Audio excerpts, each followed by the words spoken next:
tout cas, si j'étais dans le collège diplomatique et politique, comme étant conseiller du chef de l'État, le seul conseil que je pourrais donner au chef de l'État est de se souvenir de Maréchal Mobutu et de se souvenir aussi des musées.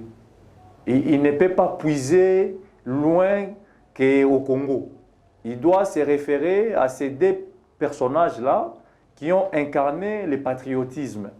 Et si il puise dans ces deux personnages, je pense que le chef de l'État va prendre une bonne décision et la République, nous tous comme un seul homme, nous allons nous mobiliser. Parce que ce qui est vrai, c'est quoi? Nous sommes dans un état de guerre. Mais apparemment, nous, Congolais, on n'a pas encore compris. Que ce soit au niveau de petits peuples, comme on le dit dans les jargons à la cité, que ce soit au niveau de l'intellect, au niveau de l'élite, même aux gens qui sont au niveau du gouvernement. Les gens ne comprennent pas. Nous sommes dans une guerre. Nous ne pouvons pas chercher des voies diplomatiques jusqu'à ce qu'on va constater que le pays sera pris par l'ennemi. Nous ne pouvons pas nous acharner sur les droits internationaux, étant donné que non, nous ne sommes pas le seul à respecter les droits internationaux. Le pays est en train d'être émietté, les populations fuient, il y a des déplacés, il y a des guerres, ça et là. Et donc, nous devons prendre les mesures qui s'imposent.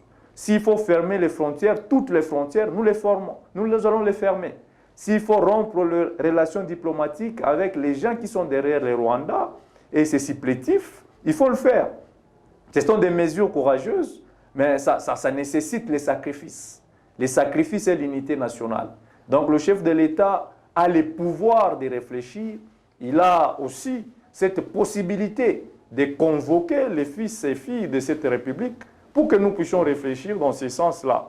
Donc parlant de ça, je salue la voix de la CENCO ainsi que les CC.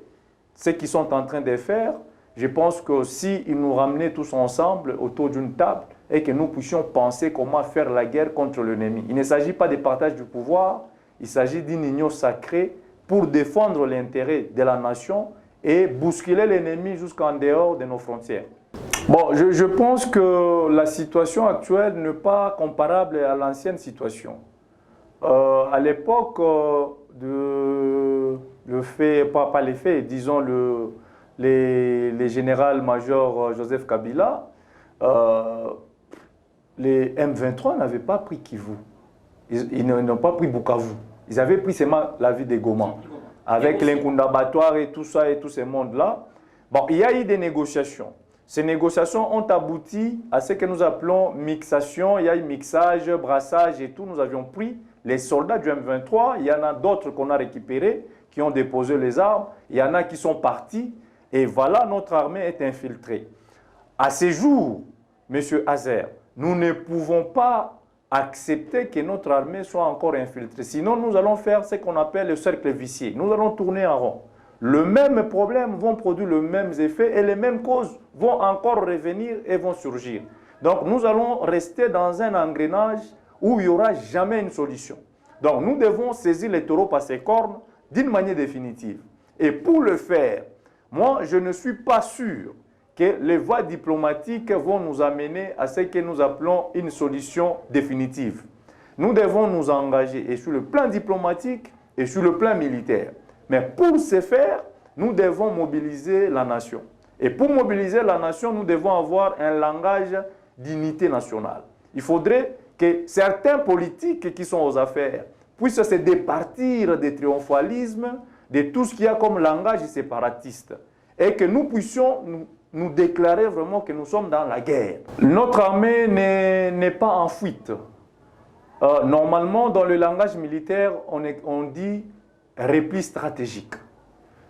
On se replie pour se réorganiser, pour lancer l'offensive. Maintenant, qu'est-ce qui se passe?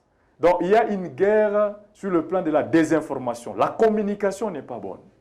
Donc, on ne communique pas assez.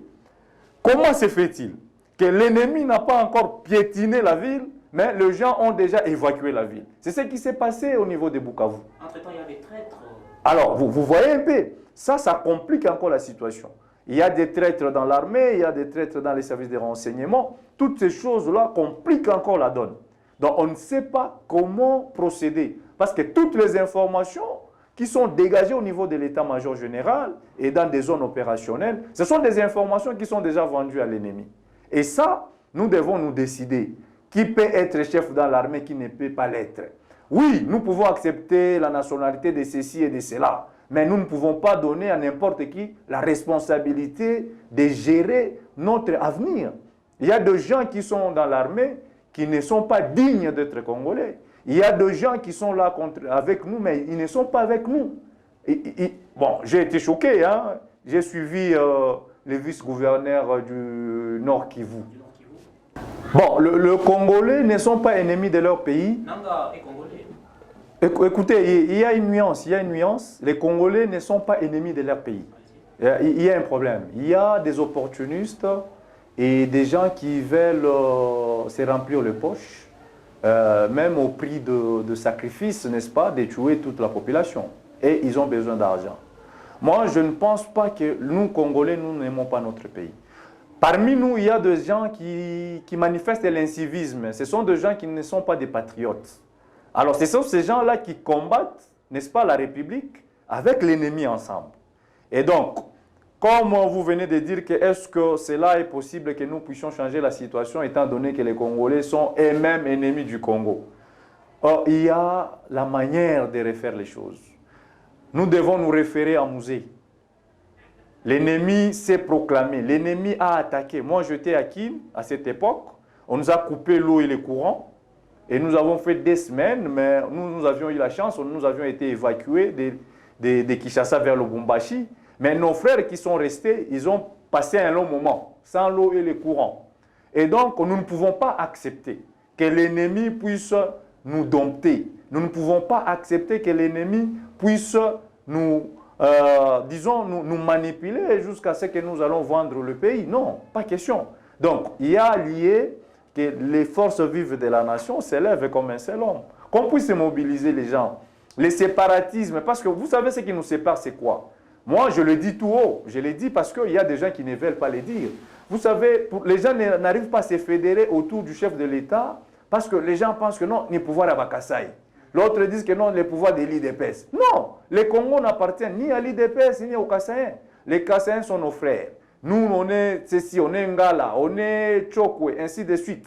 Nous devons nous unir. D'abord, nous allons laver nos linges sales dans la famille et mettre l'ennemi à l'extérieur. Sinon, nous tous là, nous serons esclaves.